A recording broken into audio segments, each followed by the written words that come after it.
be able to click on it any second now. Hello, YouTube and Kelly. I am actually, once Kelly joined me here on YouTube, I am going to hang up on Google Meet and be just here. But we're doing Spellcraft 101 today.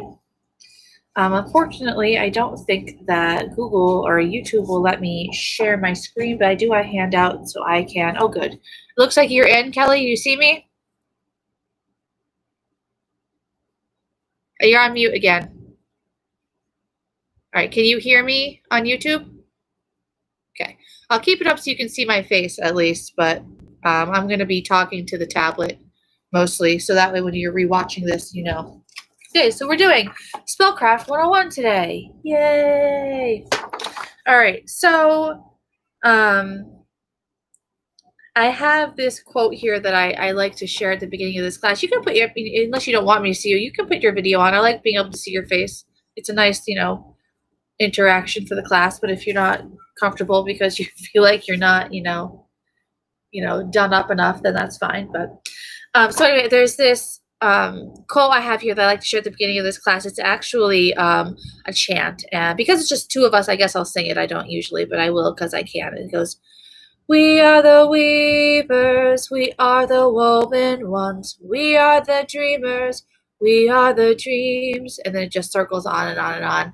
And I really like that because I feel like that's a really good, very basic, of course, explanation of magic and spellcraft and what that means. You know, that we are the weavers of our own fates, of our own realities. We are the woven ones. We are the, you know, the creations of our own mind and the minds of others and their, you know, and their intention. You know, we are the dreamers. We are the ones that are, you know, creating those things. And of course, we are the dreams. So we are that to everybody else as well, which is all sorts of levels of meta and weird, but also really awesome at the same time to kind of contemplate. The other thing too about spellcraft as, you know, as a practice is, you know, as women especially, you know, witchcraft really takes the power back from, you know, a religious authority.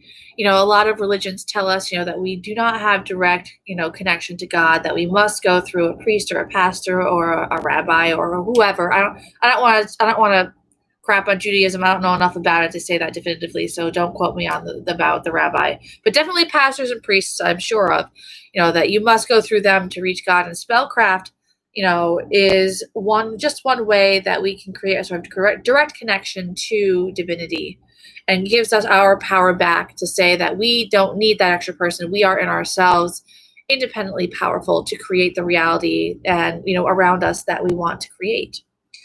And I like that about magic. So when it comes to spellcraft, I always like to kind of, other than that little intro, like to do a significant amount of chatting about the ethics of magic, because it's not necessarily as cut and dry as one might think. Just as a quick note before I go any further, my husband and two of the littles are at a wake right now, and my oldest and my youngest are out in the other room, and they're actually taking care of the baby right now, who I think is going to come in here in a minute because I can hear him screaming. So there might be a little pause in the action when he has to come in. So I imagine that right now Phoenix is cleaning all of the food off of his face because we were eating dinner. So going back to ethics. So the first page in your handout, which if you don't have it, again, I will show it to you real quick. Up on screen. Oh, sounds like they're coming. You did not like that cleanup at all, did you? No. Here we go. Baby. Okay. No buttons. All right. So this is the page I want to show you. I think it's probably backwards on the screen, but you can see what it looks like. I will read it out loud, of course. That basket is clean, so if you just put that in the basket, it needs to be on the floor next to it. All right, so this particular version of the read says, "By the Wiccan law ye must, in perfect love, in perfect trust, 8 words the Wiccan read fulfill, and ye harm none, do as ye will. And ever mind the rule of 3, what ye sends out comes back to thee. Follow this with mind and heart, merry ye meet and merry ye part." So this particular version of the read, I believe, was created by Doreen Valiente. I think I actually had this pulled up on my computer yesterday. Let me see if I can still track it down. because there are two different versions that people often work with, and they have significant differences in them. Let's see. Short version. It was okay, no, that's not the right one. The original version was created by Dorian Valiente, which I think is the other one. I believe this one is Amber K. Rewrote this. I could be mistaken. But the point is, it is. I mean, everything that's Wicca is new, but it is newer. This particular version that says, what you send out comes back to thee. Okay. All right. But going back to my thing here, so I don't lose track. Let me get back to where I was, so I'm not. Okay. So I want to talk about that. So this version that I was talking about that I just read is the version that most people like to quote, especially in circles where they're very specifically Wiccan. As the idea of, not, I just read it out loud and my brain just was like, ever mind the rule of three, what ye send out comes back to thee. Follow this with mind and heart, marry me, marry me heart. Basically just the idea of the rule of three is no matter what, when you send, whatever you send out is going to come back to you 3 times. So if you send out something that's good, it comes back to you 3 times. If you send out something that's bad, it also comes back to you 3 times. Without trying to dive too much into ethics, but also, I do want to dive into it a little bit. I don't subscribe too much to the idea that there's literally 3 times. I think that that's really just a convenient and, relevant number that they just chose because it sounded good, and 3 is a number of manifestation, and it sounds threatening, and it makes people want to, behave and be good. So it really boils down to being like, an ethical statement as a witch. And so in that sort of, group of people, there's a general belief that you should not ever do any negative magic, curse, or hex, or do anything that could potentially harm someone, at least with your knowing, at least with your knowledge anyway. Just realized if there's comments here. Okay. Show more of the baby. The baby is eating right now, just so you know, that's why you can't see him. I just pulled it so now I can see your chat and not me. So now I'm all set with that. And you can also type in the YouTube thing too if you prefer. Not that it matters one way or the other, but that's there also. So white light and Wicca is the folks that kind of generally, abide by that particular version. They're very strict, and the idea is that even if let's say, I'm trying to think of an example. Let's say that you have somebody at your job that is totally a gossip and is spreading lies about you, or, stretched truths, shall we say, and you want them to, shut up, basically. There's 2 different ways that, in magic you can generally go. For the people that are doing the white light, they're like, okay, well, I want them to stop doing this thing. That doesn't necessarily mean I need to hurt them. Maybe instead of doing something bad, I can do a spell to sweeten their words. So maybe you would take a piece of paper with their name on it and put some honey and then fold it together. And the idea is that you're making them sweeter. That's a very simple, just an idea. But then there's, of course, this other, idea where, the other way you can go is you can do something that's sour, where you're trying to teach them a lesson, for doing the things that they did. So this begs the question, which is right and which is wrong? Because the other version of the read says, by the Wiccan or witch's law, ye must, in perfect love and perfect trust, 8 words the Wiccan, read, fulfill, and harm ye none, do what ye will. This is the part that's different. Lest in thy defense it be, ever mind the rule of 3. Follow this with mind and heart, and marry ye meet and marry ye part. And that one line, it makes all the difference, because you go from, no matter what, it's going to come back to you, so you better be good, to as long as you're doing it out of defense, you kind of have an out, which is why a lot of people, like folk practitioners, people who are doing hoodoo, on Santeria, and like a lot of folk magic, they have 0 issue with cursing or hexing someone or doing whatever needs to be done to protect themselves, because as far as, and granted, they're not Wiccan, so they're not necessarily bound by, this sort of karmic law, so to speak, but even the people who are witches, or I wouldn't say Wiccans, because Wiccans will tell you that that's wrong, but witches that use that, he's asleep. nursing, I think. My husband just got home. But they generally will not use that. But the people that are kind of okay with a little more morally fluid stuff, you're just going to stand here and do that right now. Okay. They tend to go with the second version, that says less than I defensive V. Never mind the rule 3. We've had talks. I know he's nodding behind the camera here. So they generally believe that, they are vindicated to do whatever it is that, they need to do to defend themselves or those they love more often than not. So the question then becomes, which one of those is the right? Is it, you should never do it, or is it that you should only do it in certain situations? And the long of it is that there is no short answer, but it comes down to what your personal belief and preference is. What resonates with you, what feels right to you. I can tell you what I think feels right to me, but it's not that relevant to you. So there's a little bit of, there's some play in there. So I think that's a good thing for, not that you're new, but someone who's really starting to deep dive into doing spell work regularly. It's a good thing to kind of plug into the back of your brain and really think about, so as you move forward doing, in your own magical practice, you can figure out what's going to sit right with you, what you can be comfortable with at the end of the night when you're going to bed. That's not going to keep you up at night.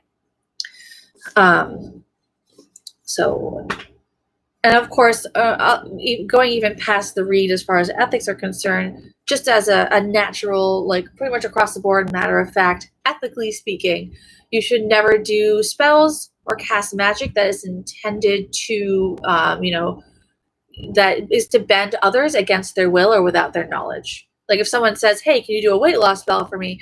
That's a little different than, doing a spell to make somebody do something without their knowledge. And you should basically never do that. That said, when I was doing my training for Reiki, they kind of had a little workaround for that, so you can use this or not, depending on if you like the idea. But the idea was that you could, in meditation, travel to a place where you were basically in contact with that person's, all right, I have to show you this. The baby is holding his ear while he's nursing, and it's terribly cute.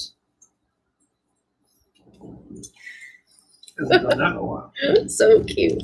Oh, Kelly's exactly. Yes, good reminder. Like class, hearing the history of 2 of the read. Yes, it's even if it's something you already kind of know, it's kind of good to hear and think about. Absolutely.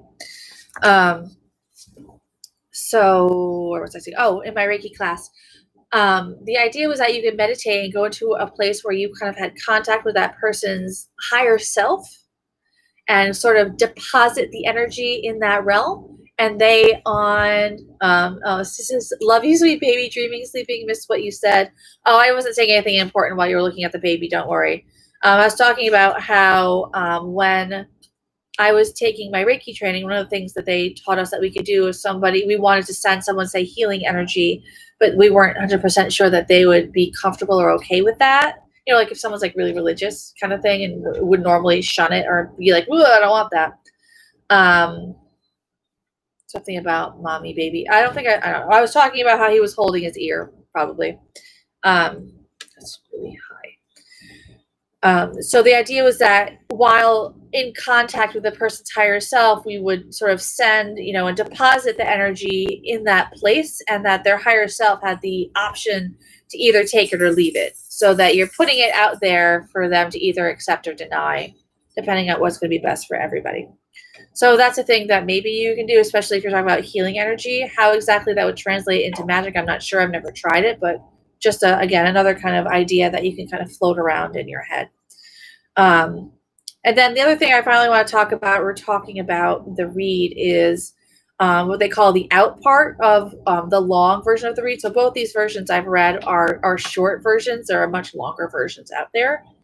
But the out part of the long version, oh, I see. The short version is the and hammer non do what you will. Some people shorten it to, just that. The long version is the whole thing that I read before. But the out version, the out part is where it says, and harm it none, do what you will, and or so mote it be. Oh, I see. And I also wrote here, I think this is part of the read, again, the long part. It goes on to say, when misfortune is a now, wear the blue star on thy brow. Oh, Reiki can be sent out even if it's not asked for them knowing, different because it's healing. That's what I was taught. I have never like significantly tried it or used it, but it was something that was taught to me when I was in class. So, I mean, if you are attuned to Reiki and that's something that you can work with, you can always give it a try for sure. But the blue star on thy brow, to me, when I read that, because we're really getting into like dissecting like the read and all of these things, but when misfortune is a now, that's really obvious. But what does, wear the blue star on thy brow? I think to me that is talking about the idea of working with your higher self again. That the blue star on your brow is talking about your connection to your inner knowing. So use your intuition to decide what's going to work best for you. A blue star on your brow on your third eye. And the next line says, true in love ever be, unless thy lover's false to thee. So again, talk about the idea, lest in thy defensive be. So basically the read and all these things are basically saying if someone cheats on you or is otherwise disloyal in relationship, then you basically have carte blanche to make them pay for it, sort of. That's not exactly the phrasing, but that's kind of the gist. Basically saying, unless someone, screws you over, you should be nice to them, in short. But that whole thing I was just talking about is another sort of clause. Interesting to hear this about Reiki versus witchcraft spells. I think there might be a way to, use, the spell work in that same way as sort of like, especially if you are writing your own spells and you're writing your own like words and your own phrasing, you could absolutely write that into it. Do I give a long version in PDF? The only version you have in there is this this image version here. This is in your handout. The long version, I think I pulled it out of a book. I don't have it in here. Not attuned to Reiki. You could do it with, even if you don't do Reiki, it could technically be any healing energy. So if you're working with energy in that sort of way, that could work. Or any magic. Like I said, if you put the phrasing of that into your spell work somehow, like, like I'm trying to think of a off the cuff like way you could rhyme that, but something, I'm not going to be able to rhyme it, but something to the effect of, like when they say like, if it be for the greatest good, may the higher self of all people involved, accept this magic that I'm sending or something, that's a really rudimentary, phrase, but you get the idea. You might be able to work it in that way. That might be a possibility if you're like, wow, I really want to help this person in whatever way I can, but I'm not sure if they're going to be okay with me casting a spell because they're not, comfortable with witchcraft. You could always try that. And if their higher self is, willing, then maybe the magic will work after all. And at the very least, you'll have felt like you did whatever you could.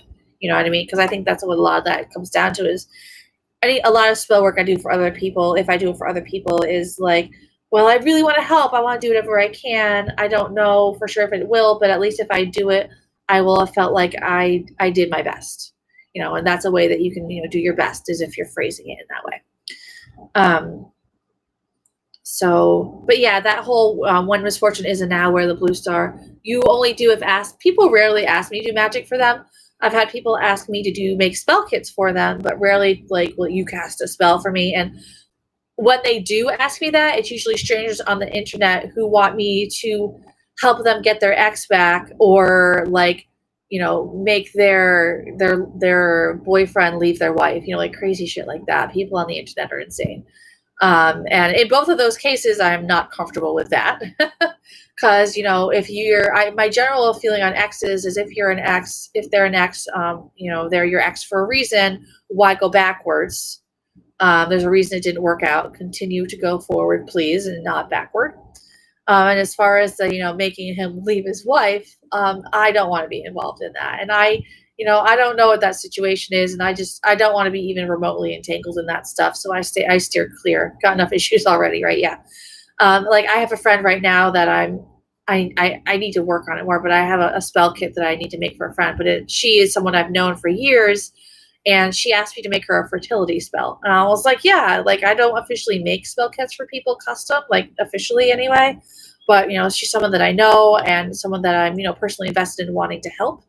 So I'm doing it for her, but it's not something I can just necessarily do across the board. And I'm just giving her the stuff to basically do the spell herself, but it's still getting my energy into it. And because it's a fertility spell, I think that it's probably not by accident she asked me, only because like I'm clearly a very fertile person. I just had a baby and I'm still lactating and all of those things. So I imagine I feel like all of those things lend in very well to the fertility spell that she asked me to do on many levels. So that's why I'm doing it.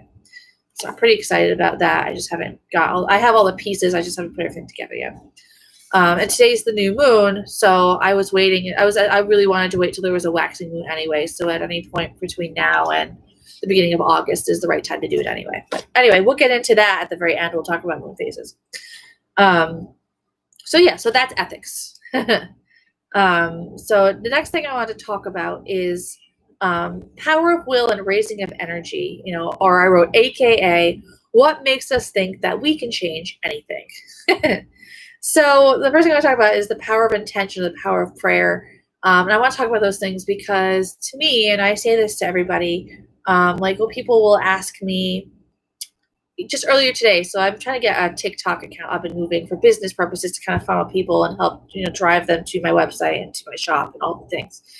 And I have this one video of me crushing eggshells for said spell kit that has gone like almost viral. It's got like almost 23,000 views on it and like a ton of comments from strangers, people I've never met.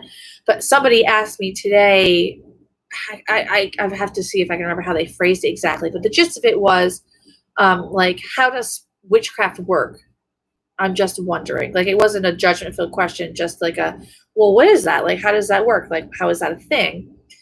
And my very, very short answer, which I give a lot of times when people ask me this, is, spellcraft is basically ritualized prayer. It's not any different than someone who's going to a Catholic church and lighting a candle and making a petition to a saint. It is completely 110% the same thing, just done in a slightly different context. It's candle magic, which, people do all the time. Sorry, that's a notification. If you can hear that, ignore it. It's not even important.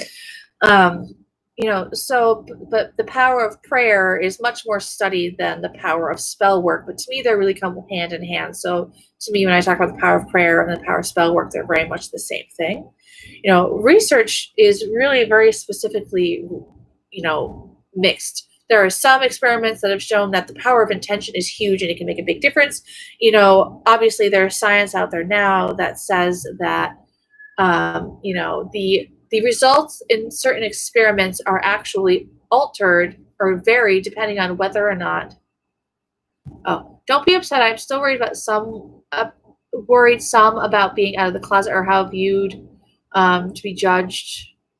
People not knowing or understanding. Still live in fear a little bit. Need to talk on this. I crush eggshells for my plants. Why crushing eggshells? I love that ritualized prayer. I love this. The eggshells were for the spell kit. I'm actually going to put them in bath salts, but eggshells in particular are regularly used specifically usually as powder. And you can, I was originally thinking of putting them in baths. I think in a bath salt. People usually use them for purification, cleansing, and fertility because it's an egg. Babies are born out of it. Traditionally, it's like sprinkled, kind of like people use sea salt. I've also read that people will mix it in water and make a paste out of it and use it to make as like a body or a face paint. So that's a thing too. I might give her a little bit of both. That'd be kind of neat if I can figure out a way to give her some to paint on her belly. I think that'd be really beautiful. So that's a thing for me to think about. Like I said, I have all the parts, but I haven't 100% decided how it's all going to go together yet. There's going to be an oil and a bath salt and maybe some extra powder for that. That'd be cool. Where was I? Oh, the research. So research is mixed. There are some things that say that prayer is excellent, intention works, and there are others that are really inconclusive. Cool eggshells I've been keeping mine too lately, but for plants, I know not to worry. Yes, and if anybody ever questions why you're keeping eggshells, just say it's for your garden. Problem solved. They will not think twice. But the idea with that ritualized prayer on both levels, whether you're talking about being in a Catholic church or lighting a candle for who knows what at home, It works under the philosophy of as above, so below, which I'm sure you've heard. But the idea is that, and this is exactly how things like astrology work too, the idea is that, things that happen on a macrocosmic or global or wide scale are always reflected somehow on the smaller scale and vice versa. So, if the moon is full, it has an effect on how, we are acting down here on Earth. We are little moons, little Earths, all within ourselves. Likewise, if I light a green candle that I've, anointed with oil for increase to bring in money, or bring in money on a larger scale, like attracts like, is the same idea. It's also called in some places sympathetic magic, the idea that like creates light, or that as above, so below. As above, so below is sort of like an affirmation to remind us of that idea that, what I create on the larger scale has an effect on the smaller scale, or what I create on the smaller scale has an effect on the larger scale. But even apart from whether or not, so this is talking about, this little section here, I want to talk about the idea of, is magic or spell work magic, or is it a psychological tool? And I like talking about this because the truth is that I personally think it has value on both levels personally. And some people might feel it's only one, and some people might feel it's only one or the other thing. But I think it's still an interesting thing to kind of roll around in your mind to decide what your personal feelings are on it. Is, even if you don't believe that magic is magic in the sense of the word that people generally, understand it, it also can be a psychological tool. Absolutely. Just the very act of sitting down and casting a circle and inviting in deity and lighting a candle, that ritual, that series of actions in and of itself has an effect on our subconscious. It takes our mind and focuses it very singly on a single, topic or a single intention. And a candle of a great example has the ability to even do that on, a long-term basis. So if I light a candle and I leave it on an altar and I light it every day for 7 days until it burns down, every single day for 7 days, I am focusing on that intention. And I think that alone has power because you're every day remembering it. It's something that you are not letting fade from your memory. So like if you did a money spell, for example, and you're out at the store after work and you're about to, buy, a gallon of ice cream that you probably don't need. I know I don't need it. And you think to yourself, oh, well, when I get home, I need to light that candle. That becomes a moment where you're going to think to yourself, oh, wait, that candle I need to light is for a money spell. Maybe I shouldn't spend money I don't need. And it really works on that practical level too. And I think that that's just as valuable as it working as magic and actually attracting literal money to you. You said really love big into astrology, aromatherapy, magic crystals, lots of stuff, but don't practice stuff. Have had issues all life with positive thoughts, attention to self-esteem. Yes, big on goddesses too, of course.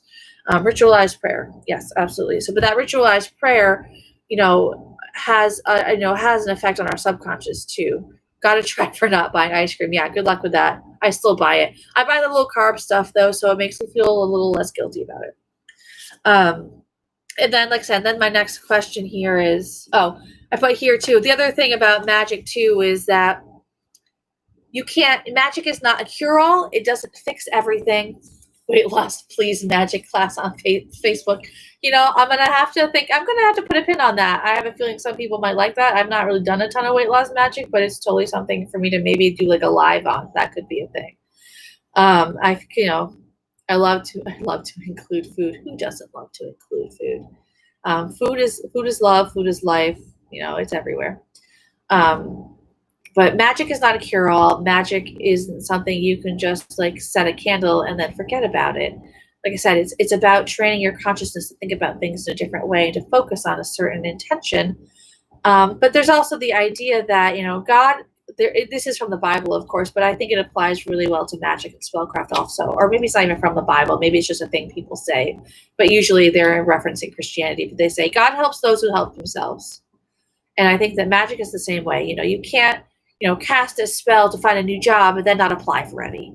You can't cast a spell to attract money and then spend irresponsibly because, you think money is magically falling to your lap. You have to do the hard work too. The idea is that, your hard work and the universe, kind of meet in the middle somewhere.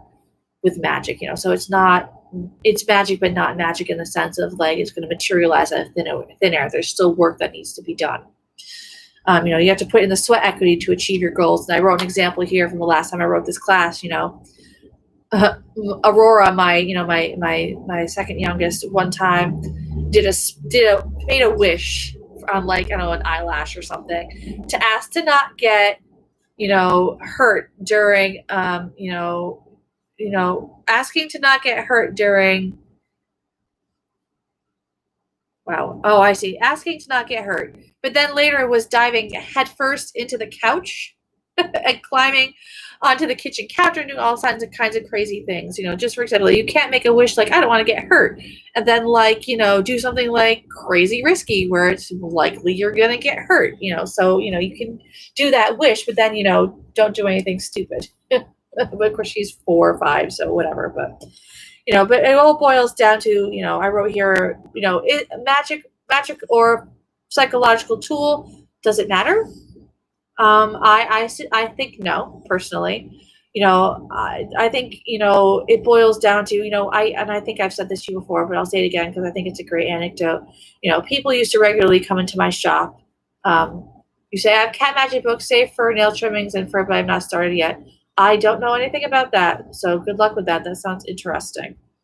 But people used to walk into my shop all the time and kind of peruse the crystals and stones, look at all the little cards I had on the bowls about what the properties were. And then they would look at me and they would say, do you really believe this works? And I would say to them, well, do you believe it works? Because if you believe it works, then it works. If you don't believe it works, then it doesn't work. And it's really that simple. And the other thing too about magic is that it's not just about belief. Belief is almost, too soft of a word. You need to not just believe in it, but you need to, oh, honey, it's okay. Here. It's all right, little man. Oh, no. Oh, no. Oh, no. All right. I'm going to bring him out to his dad because he does this where he'll, like, kind of fall asleep on me, but then he wants to, like, lay down with him. I don't know why he won't stay asleep on me, so I'll be right back. Come here. Let's go see Dad.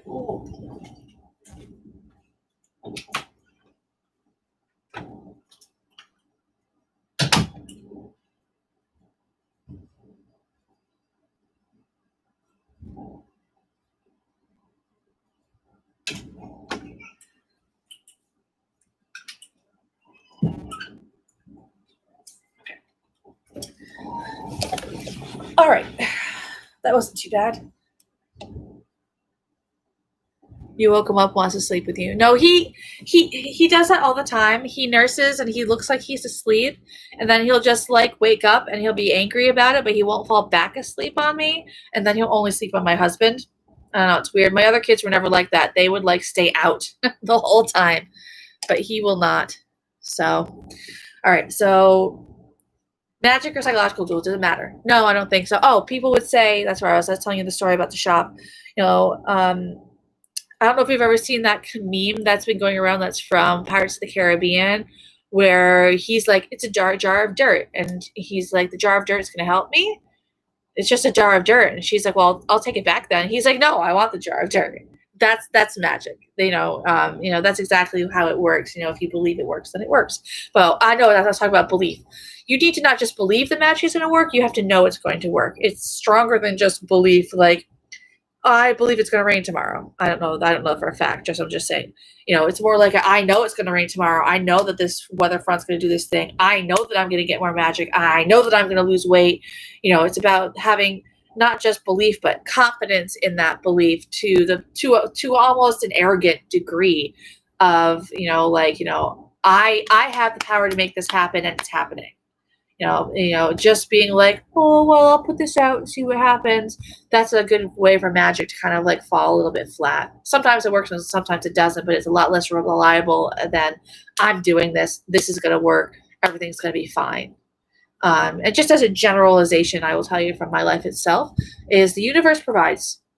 Things always work out. There'll always be, well, except for once, there will always be a tomorrow.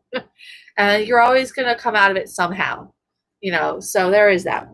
But so moving on, talking about the power of will, raising energy. So all spell casting, apart from all of that, requires the raising of energy and then using your will to direct that energy toward an intention. It's not just like it is and it's not. It's not just being like, oh, well, I have a candle over here. I'm going to light it real quick and we'll say that it's a prayer for whatever. Magic in its most ideal and efficient and powerful form is much more intentional and ritualized. Not want to say ritualized, but intentional than that, where you're putting a lot more energy into it. The idea is that, magic requires a building up of energy, and usually you're taking energy from around you and you're kind of compiling it into a space, and then you are whispering or focusing your attention onto that energy, being like, this energy that I have gathered is going to be for this thing, and then you are sending it out again. And generally the way this is done, especially when you're doing it in a group magic, is something called a cone of power. Do I have a picture of that here? I might not, but I can describe it if I don't. Cone of power is so specific. Raising a cone of power. I have a meditation for it, but I don't have the actual picture. But the idea is it's literally a cone. So like if you're in a circle, especially in a group setting, the idea is that within that circle, you have this cone that's created within, and the magic is not just sitting there. The idea is it's actually creating like a vortex, so it's spinning. And when you're working in a group, you can actually, actively, work on this. It's hard. It's something I can't really do. We can't really do distance. Unfortunately, when I teach this class in person, usually it's a thing that we will do. But it's hard to do long distance. So I think that I could be wrong. I think that this raising a cone of power sheet is in your handout, so you do have a copy of it, even though we can't exactly do it alone. I do think that there might be. I think there is a way to do this alone. Yeah, maybe we can do it. Maybe I lied. But the idea is that you're, again, visualizing this energy that's swirling, swirling, swirling, swirling, swirling, swirling, and filling in space and swirling and swirling. And as it's being passed around, if you're in a group from person to person, each person is adding their energy to it and adding their intention to it until you're ready to let it go. Thank you. I have heard of this. Nice if it can be done alone too. It can. It's just, I want to say it's more difficult, just that it requires, I feel like, in a way, extra focus, because you don't have this is an odd way of phrasing it, but you don't have the added, like pressure of being like, oh, I'm in a group, I better not screw this up for everybody else also. So when you're with yourself, I feel like you need to really really center and focus and be really, really into what you're doing. An easy way that some people will raise energy is sex or orgasm. Lots of people use that. It's an easy way to do it.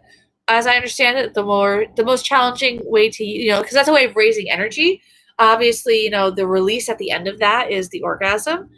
So the challenging part with using sex in that way is, again, staying focused, because most of us, when we're in the middle of that, are kind of, brainless. Like we don't really paying attention to what's going on. It's weird because you're both very, very internalized and yet feel very externalized at the same time. So to be able to kind of have your wits about you and stay focused on an intention in the middle of that can be a challenge. But if that's something you're interested in, you can absolutely do it. Other ways of raising energy include chanting. I wish you guys heard that too. I'd like to please send Good Single Man this way. Available, please. Good luck with that. They're hard to find. But chanting is one way you can do it, and we're going to be doing a class on that. That one's 2 out. I think the next one we're doing is crystal magic. And then after that, it's supposed to be ritual chant. Dancing, or also concentration or focus, which usually is done in meditation. And the one thing I want to talk about in there is that if you're kind of paying attention to that, very short list, there's things that are very, very active and things that are very passive. A lot of movement or a lot of stillness. And I find personally, in my experience, that there are people out there that really, really love to do a lot of movement. I'm that person. And there's other people that really, really like to do meditations, like all the time, every time, just sitting in one place and meditating. I find that boring as fuck. That's just me. That's why if you ever have come to my in-person rituals ever, which I don't think you have, but if you had, you would see that that's something that I very rarely do. Every once in a while, but it's definitely not my go-to. I prefer like chanting and singing or crafting or um, focus, all like things that are more active. I like that better. It's sort of like, do you prefer to meditate by sitting in one place and closing your eyes and just focusing on your breathing for 15 minutes? Or do you prefer to meditate by doing something like Qigong? Or do you prefer to meditate when you're driving home and kind of zoning out? Or do you prefer to meditate when you're crafting or making or cooking something? Those are both meditation, but again, because we were talking about altered states of consciousness, any repetitive task or sound can, put you into an alpha state, which is really where we're meditating at. So the question is, what's your preference? What do you find works best for you? And there's not necessarily a wrong answer. I do think that how to do movement like dance, you don't like meditation. Oh, that's not exactly correct. Meditation is great. Meditation has its place and it's very important for some things. Frequently when people say to me, I'm really interested in learning more, where should I start? Especially on the internet where I have like 20 characters to answer a question. It's my pat answer is, meditation is both a foundational skill and, a valuable thing to sort of get under your belt in order to move on to do lots of different things. It's valuable for learning how to focus in ritual. It's valuable for learning how to go into those altered states of consciousness so that you can do the spell work. And at first I don't do that. Oh, I missed what you said after movement. Meditation, like doing, like in a ritual, like in a Sabbath ritual, especially where they'll be like, okay, everybody, now that we've invited the elements and the gods and we've done this and that, now we're going to do a meditation. And that's the whole ritual. And I find that to be, I don't know, drudgery. Like some meditations are nice. I've been to rituals where they do that all the time and they write beautiful meditations. So I'm not complaining about the meditations themselves. I think they have value. I just think that to do that for every single ritual, for every single thing is monotonous. And I much prefer to be more active. Our list included ways to do magic, movements, and meditation. I don't think so. I think that's my notes, but you're welcome to jot it down. And obviously you're going to have it on the video too. So where was I? Wait. Okay, so I think that was really bad about that. Just, whatever you find to work best for you in order to put you into the right frame of mind and the right state of consciousness to be doing magic. Because like we said last week, or no, 2 weeks ago when we did altered states of consciousness, that state of, light or, even a deeper alpha is really where the magic happens. Whether you're being active or you're doing something in stillness, that state of alpha is where you have sort of deeper and more direct access to the universal consciousness and the sort of, web of weird or the web of fate or the web of reality. That's where it's easier to tap into because that's where you're closest to your highest self, which has itself a higher connection. So the other thing too that's really important so now I want to talk about spell construction. So we've talked about ethics, we've talked about, whether spellcraft is magic or psychological tool and how to raise energy and all that kind of stuff. And now I want to talk about the actual literal, like physical construction of like how you create a spell if and when you're writing them on your own. And the very first thing before you even get to the writing and constructing of a spell is figuring out what your intention is. And I have this book. There's a paragraph in this book here that I really like. It's very, it's not too long. It's just one paragraph, but I think it explains it in a really nice way. So I'm going to read it for you. It says, imagine a spider's web. Fine, sticky strands form a spiral from the outside to the center. Those strands are your surface desires, the things you want, and they are the most obvious. Your attention sticks readily to them, but they are not supported and connected by the radial lines, the lines that go from the outermost edge directly to the center. Those are your deepest and strongest desires, your needs. It's easy to get tangled up in the surface desires without ever identifying your underlying ones. The strongest spells relate to the needs rather than the wants, because needs connect directly to the core of your being. In order to work a spell for wants, you must identify the supporting need or needs. And the example that they give in here is, let's say, for example, you're looking for a new job. Okay, so why do you actually want the new job? What's the underlying desire there? The need is that you need a job to make money so you can support yourself. So if you were just focusing on, and I'll actually just read this because it explains it really well. Let's say that you just do a spell for a new job. You might get a new job, but you're working 60 hours a week and you have no time for anything else. So you got the new job, the spell worked, but things are still not great. You're not actually happy, and, there's a balance that's out here. The alternative is, it says, say what you mean. Magic lives in the will, but must move through the word. Wording and phrasing. I was talking about that earlier. The idea of putting that phrasing into your spell if you're trying to, cast a spell for someone that you're not certain if they would, consciously accept, your, good thoughts and, nice things that you're trying to do. This says, in spellcasting, when you work magic through principles such as I will, so mote it be, the universe becomes accustomed to shaping itself according to your words. But the underlying need to that is not actually the job. The underlying need is the ability to support yourself. And the nice thing about something, you doing that as a need, like I need to be able to support myself financially, or, you maybe instead of, getting a job that's like 60 hours a week, maybe you're going to get an inheritance, or you're going to get a check from the government for back taxes that you overpaid by accident that you weren't expecting, or you'll win the lottery, which would be amazing, but, stranger things have happened, so the idea is that when you work magic for a need rather than a want, it's much more powerful and it's much more connected to you. So always important before you go anywhere else that you decide on your intention. Better and always important, spoken out loud. Can it be spoken quiet, silent, tax, back pay, nice? Well, yeah, if they're paying you, absolutely. Is it important to be out loud versus quiet? I am of the general opinion that it doesn't matter, and it depends on how you personally feel about it. I like saying things out loud personally, and I say this as an air sign and a Gemini, who loves chanting and, writing rhymes and rituals and things like that. So I find a lot of power in, using my voice to verbalize those things in power. That makes sense. Like the tone of voice I use, so mote it be, feels more powerful than me, Do you feel that way? Doesn't matter. That's just me. You have to find out what works best for you.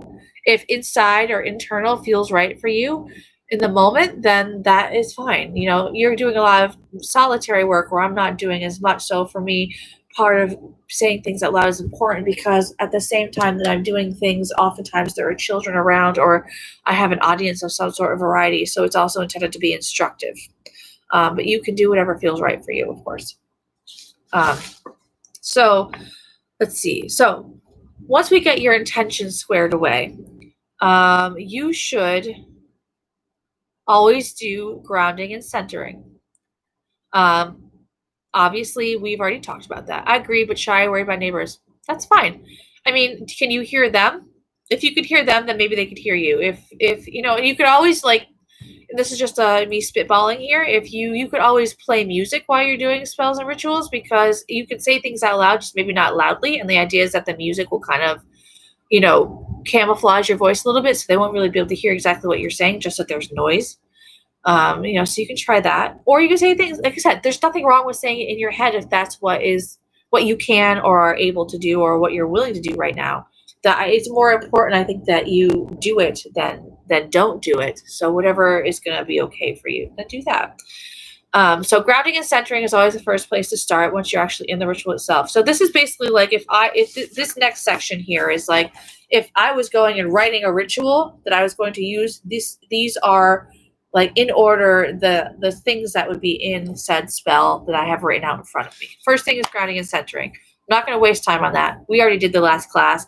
These classes are all written to function as standalones, although they also kind of, as you can see, kind of pile on top of each other also, which is why I did them in this order. So I'm not going to waste time on that. There is in your handout another copy of the grounding and centering meditation. Again, I won't do it because you've done it before, unless you really, really want me to. But I know you already have it recorded from another class, so I don't want to waste time on it if I don't have to, because there's like, a lot of information in here. And I worked from 11 to 6 today, and then ate scarf food and came here, and I don't want to be here too late because it's a long day. And I know we've done it before, but if you really, really want me to, if you ask me really nicely, I'll still do it anyway. So after the grounding and centering, the first step is to clear your sacred space. And the most common way that people do that is using the elements. So people usually start with air and fire. So they'll smudge or smoke cleansing. I wrote smudge. This is an outline I wrote before I started changing my language on that. It says, yeah, maybe just strange at first feeling it. Absolutely, it's hard to get used to. I wanted you to address the top at 657 above. I wrote, feeling safe. I have to stand in strength, believe in self. It's okay if you don't want. I don't see that. Where was that? 657. This doesn't tell me a timestamp. 657. So that would have been further up.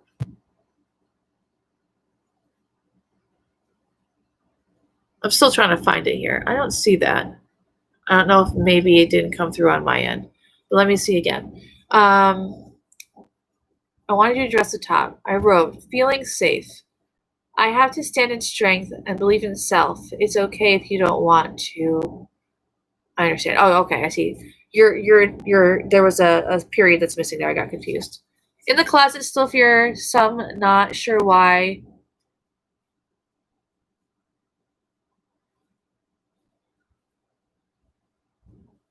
I'm not quite sure what that last message means. I think that there's, again, some punctuation missing in there that's throwing me off. Yes, you do have to stand in strength. But then again, it's okay to be in the closet. It's okay to not be ready to be out of the closet. Just like, referring to, it is in the closet, still fear. But it's the second half of that where you wrote, some not sure why, past or way or growing up. I'm not sure what that was. I don't quite understand what you mean by that, is what I was trying to understand. Other than not sure why you're feeling, And I think part of it too is, you're want to be yourself. Of course you want to be yourself. I think part of it is generational too. It's interesting for me because I feel like I'm bridging a weird gap right now in the sort of neo-pagan witchcraft whatever community, because when I was coming up into it in like the early 2000s, there was still a lot of stigma. There was still a lot of like, if you told someone you were a witch, like, you better be prepared to lose your kids, lose your job, lose your apartment. Like, if people found out, like, that was it, like you were done for, and you better keep it to yourself. And thankfully, I feel like right now there's a big sort of renaissance happening where it's becoming a lot more, one, trendy, and as a result, much more socially accepted, especially in like younger people, like, like teenagers, 20-something-year-olds. Like, it's a big thing. It's really opening up. And as it becomes, more widely practiced and more widely understood, the less stigma there is. So I feel like there's a lot less of it now. And the thing too is that you don't even necessarily have to like go around to everyone and be like, I'm a witch. That's okay. If you go into work or you go see your family and you wear your goddess necklace, or you wear a crystal, or you wear beaded bracelets that have crystals on them, that sort of indirectly say, well, yeah, I'm into some kind of, stuff, but you're not necessarily saying I'm a witch unless you want to. People are just going to kind of know, like, they're going to look at your crystal necklace and be like, oh, well, that's just Kelly. Kelly's just into that kind of stuff. I'm just saying, even if you don't think you're exactly a witch, just for example, just be like, oh, Kelly's just into that stuff. Like, I have a great aunt who, growing up and even now, I always kind of joked she was the black sheep of the family, and now I'm the black sheep with her. But she's not a Wiccan or a witch per se, but she is very much off the beaten path and very much an animist and a believer in, fairies and the fae and the wee people, and is paganish. But she decorates her house with suns and moons and stars, and people just look at her and go, oh, well, that's just Carol. That's just who Carol is. And it doesn't necessarily need to mean anything other than Kelly likes to wear crystals, or Kelly likes suns and moons. People don't need to know that it's anything more than an aesthetic choice unless you want them to. So that's what I think about that. So anyway. So going back to the elements of a spell. So first thing is smoke cleansing, which you're usually doing with the elements. So the smoke cleansing covers both air and fire because you have air with the smoke, and the fire you're actually literally lighting it. You can make an argument that the herbs are earth, and then if you burn them in an abalone shell, then you're getting all 4 elements. Some people have said that, but I'm not really into that. So I like to think of that as air and fire specifically. Some people use herbs like sage. Some people use resin. It's a personal preference. You use what you like. You can use stick incense.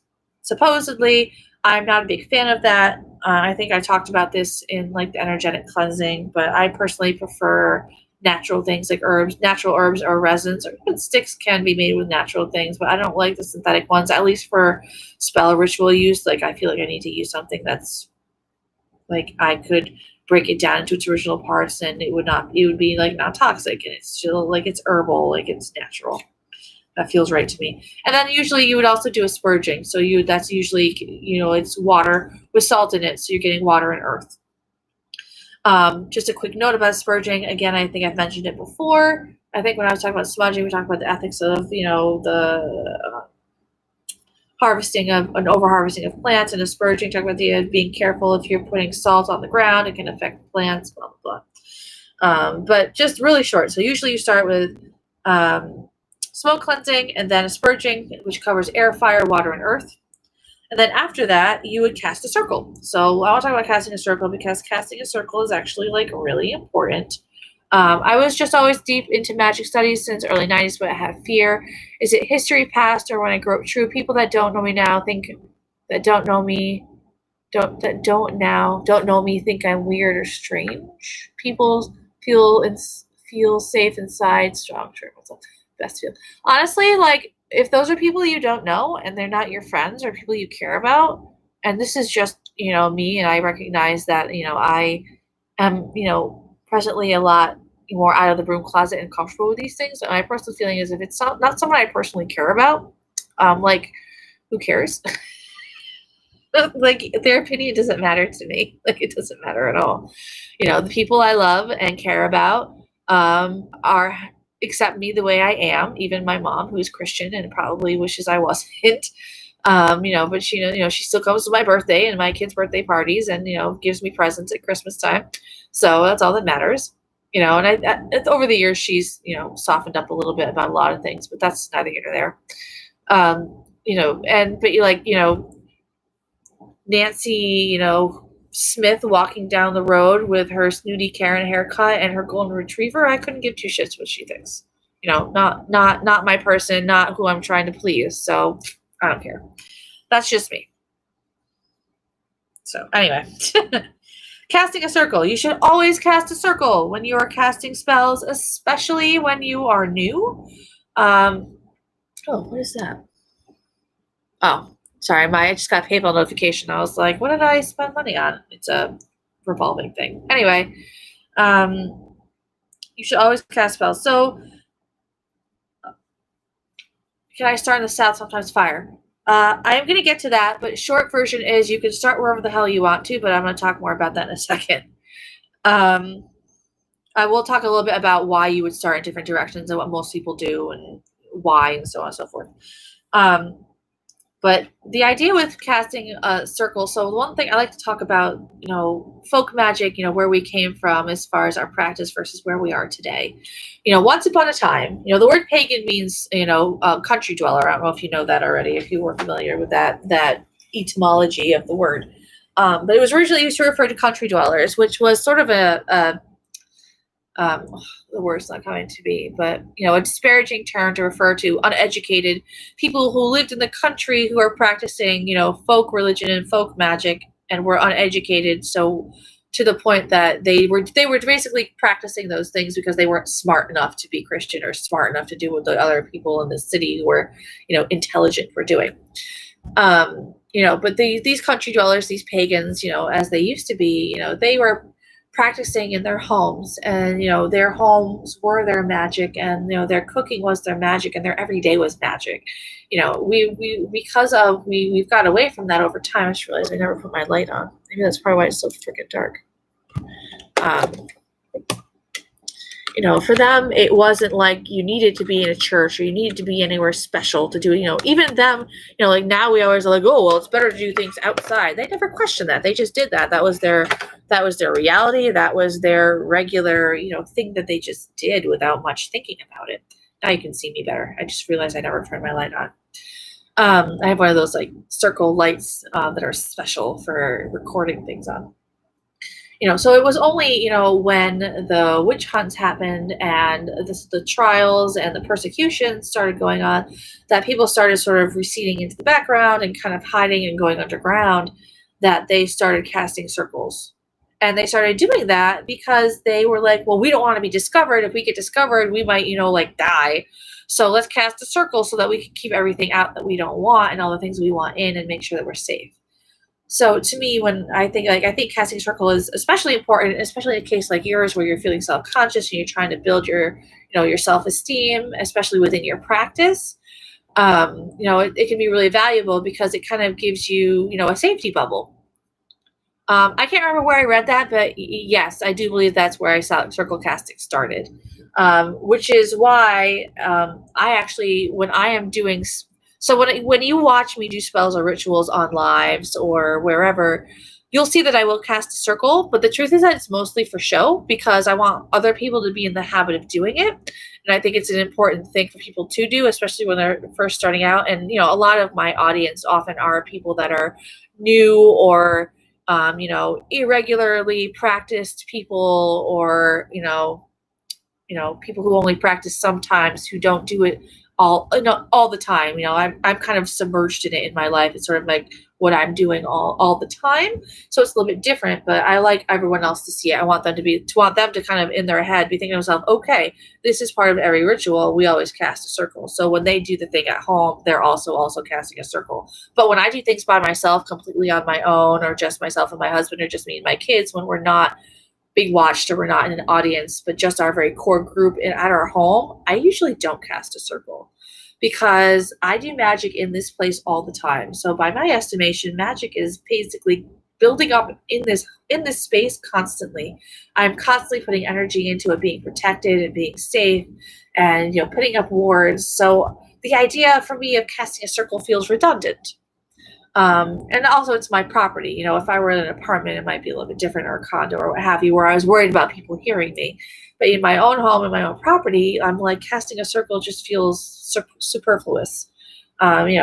So like when people I don't know, if you've ever read the 101 books that are like, well, you should always cast a circle except for when you're more experienced. And I remember reading that when I was younger and being like, what the heck does that even mean? What's the threshold here?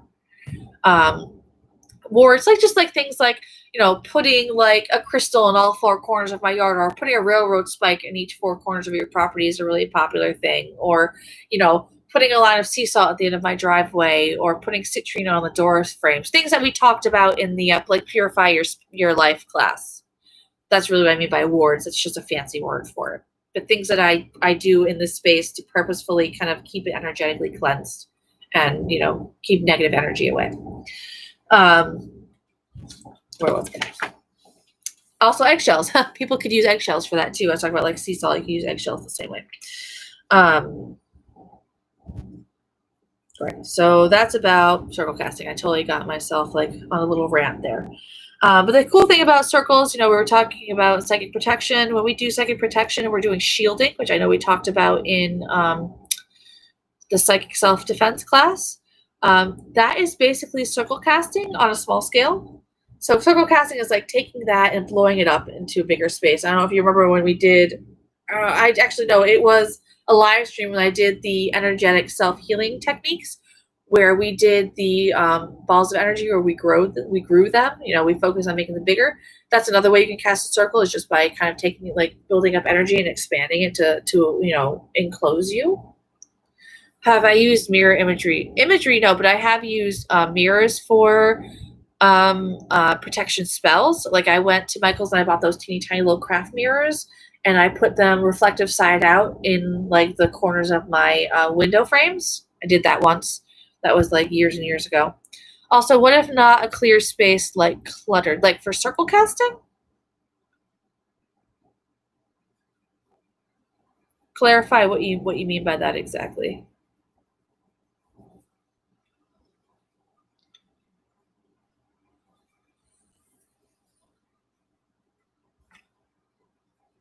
Have you meditated on a mirror? Yes, circle.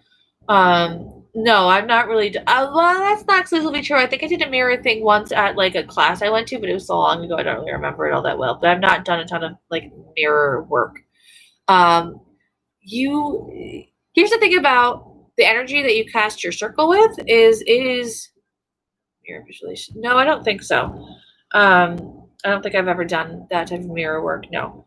But energy, when you're casting a circle, is not bound by the laws of space and time. So if there are, there's, that thing, it's a law of physics that says, no two objects can occupy the same space. Energy is not an object. Energy can absolutely occupy the same space as something else. So if I casted a circle in my bedroom right now, which you can't see is kind of messy, all you can see is the nice blank wall behind me. And there's a laundry basket there and a dresser there and a baby bassinet here. If I cast a circle, it's going to go through all of those things. Any circle casting needs to be clear and clear for God's calling. No, I don't think so. Again, I feel like I don't think the goddess. I think the goddess cares and doesn't care. I think the goddess cares about you taking care of yourself and keeping your space clear in a way that is spiritually healthy. I don't think the goddess gives two shits about your room being a little bit dirty because you didn't get to clean it last weekend. Does that make sense?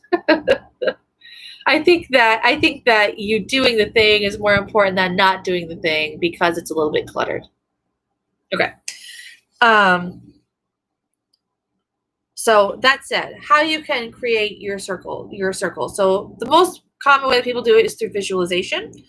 So the first thing I want to talk about visualizing is what the shape of a circle looks like. And we talked about this again in the, well, actually, here's one. Let me see, where was I? I've got multiple pictures here, and I've got like extra pages here that aren't necessarily in yours, so hang in there with me. I've got to like flip back and forth. Where am I? Oh, here we go. So I think you've seen this picture before of this guy here. So the shape of a circle is sort of very much resemblant of the human energy field. So the idea is, especially if it's a single body, yes, if you're doing a circle for a ritual, it's closed. It doesn't necessarily have these endpoints here. Except for perhaps during the cone of power thing when the energy is coming out the top. But also, and I don't necessarily have it on here, but that energy field is sort of like a microcosm again of the slightly larger macrocosm of a circle on a larger scale. Where is it? Flipping back and forth. Crazy. Here we go. This one, however, you do not have. This is in your handout that you do have, though, even though you've never seen it before. This diagram here. So this is talking about a circle. So the important thing to remember about circles, and this might seem obvious, but it is not to everybody. The word circle is a misnomer. When you are casting a circle, it is actually a sphere. It is encompassing you and the entire space. It is a three-dimensional object. My mother-in-law has a story she tells about when she's been to rituals and they literally cast a circle on the ground and then that's it, which she thought was ridiculous. So it is a sphere, actually. So this is showing here, I love this diagram because it's called this main axis here. So this in the middle here is supposed to be sort of like the plane that you are standing on. So when you're casting a circle, it's actually a dome over and below you, and you are actually the center of the circle. See, it says you are here. So this is you, you're in the center. So you have north, actually no, so it's, I can't read from here. East, west, north, and south. And then this is saying here is the underworld, and this is the upper world. Those are shamanic concepts, actually. And they're calling this the axis mundi, or the world tree. So the idea is that, again, microcosm, macrocosm. What happened to Amamla and missed? I heard you laugh at not comment. I don't remember the rest of the story, just that she always likes to comment on how this person literally casts a circle like a ring without making it three-dimensional, which doesn't really keep much of anything out or in for that matter. So it was a very diffuse energy. It wasn't a very effective circle. That's all. But that just to point out that when you're visualizing a circle, it is a sphere, and it is half above you and half below you. So when I cast a circle, usually what I'm visualizing is I am tracing that ring around the outside first. And then usually at the very end of my circle casting, I say as above and so below. And I'll usually do those kind of hand motions. And the idea is that as I say as above, I'm taking that energy and I'm drawing it up to create this sphere. And then I say as below, and I'm casting again the below part to create, in case the whole thing is a sphere. As I will it somewhat to be, it's sealed. But the idea is that it's a sphere all the way around. Important to know. That is how it works best. Let's see, where was I? Getting back to what circle casting. So talk about sealing. The idea of sealing is not something that I've seen too many places, but it's something I picked up from Lori Cabot, which I know we talked about in Altered States of Consciousness. One of the things that she talks about is, when she's doing her alpha state and how she does that thing where she's like total health clearance. And now, I'm sealing things, so it's not like, like when people are crossing themselves, it's actually an equal armed cross, which is just a seal. It's just something that's always stuck in my brain. And I like the idea of like, I've cast a circle, but now it's stuck here. And if you like that, you can use it. But not everybody does. It's just a thing that I've picked up that I find useful. And I think I like the idea. Of course, when you're doing it for psychic protection, people visualize them in different ways. Sometimes they're white light, sometimes they're gold light, sometimes they're made of fire, sometimes they're made of mirrors. Again, you're going to do whatever feels right to you based on the circumstance and the situation. There's not a wrong answer, so do whatever you like. When you are writing circle casting, if you are writing them yourself, there are a couple of actual examples on that same page that I just flipped away from that had that circle diagram. So again, you will have this. So these are some samples if you like them, because you're not liking to write your own things. They're there. This one, there's two. One says, walk around the circle 3 times, and each time say, cast the circle thrice about to keep the evil spirits out. That's simple, repetitive, easy to remember, and it rhymes. Here's another one that's a little bit more flowery and not so rhymey. It says, I conjure thee, O circle of power, that thou be a meeting place of love, joy, and truth, a shield against all wickedness and evil, a boundary between men and the realms of the mighty ones, a rampart, which is like a big wall, a rampart and protection that shall preserve and contain the power that we shall, or I shall, raise within thee. Very fancy. When I write, I'm sure if you've noticed, when I write things, I like things to rhyme. I think it adds to the building of energy in the space, and it just kind of also adds to helping you get into the right mind space. Like, this is a place for magic. We are rhyming now. It sounds nice. But those are some kind of simple examples. But if you are writing your own circle castings and you're trying to learn how to do that, sort of like I do, there are kind of main things that you usually include in a circle casting. The idea is that what you want to ask for are things like protection. Please protect me. Keep all the yucky things out. You're also, could mention the fact that you want to keep all the good things in. And then also suggesting the idea of putting in there some language that's talking about how you're creating a meeting point between the worlds. You're creating, a portal between the magic and the mundane. A time out of time, a place out of place. Some people use those terms. Which again, when I talk about rhyming, to me that rhyming thing really helps. Do you include the lovely chant when you opened here today? Well, it's in the video, so you'll have it, but I can sing it. I'll sing, we are the weavers, we are the woven ones, we are the dreamers, we are the dreams. And then you just go, and then you go right into, we are the weavers, we are the woven ones. Maybe I'll include that in the ritual chant workshop, because there'll be lots of singing, or me at least, if not you. So, where was I? So, yes. Again, when I do this in person, oftentimes I have people try to write their own circle casting. I'm not going to make you do that again. We still have a bunch to talk about still, so no rush. If you want to write your own, I would love to, at the end of all of this, I would love to know that, you walked away with the ability to write a circle casting that felt really good to you. My Book of Shadows is too far away to grab one to show you. Actually, maybe I can pull it up. I know that you have my one ritual. I'll read you one that I have made. I have a bunch that are in my Google Docs. Yeah, gotta be brave with chanting class. You look beautiful every time you see me. Oh, thanks. I feel like I have like some weird double chin things. I keep like putting my chin down because I'm like, ooh, that's not attractive. Trying to lose weight and not really succeeding right now, or succeeding very, mediocrely. Winter solstice and full moon. That's not mine. I think my mother-in-law wrote that. She doesn't tend to rhyme in hers, but rhyming is weirdly important to me.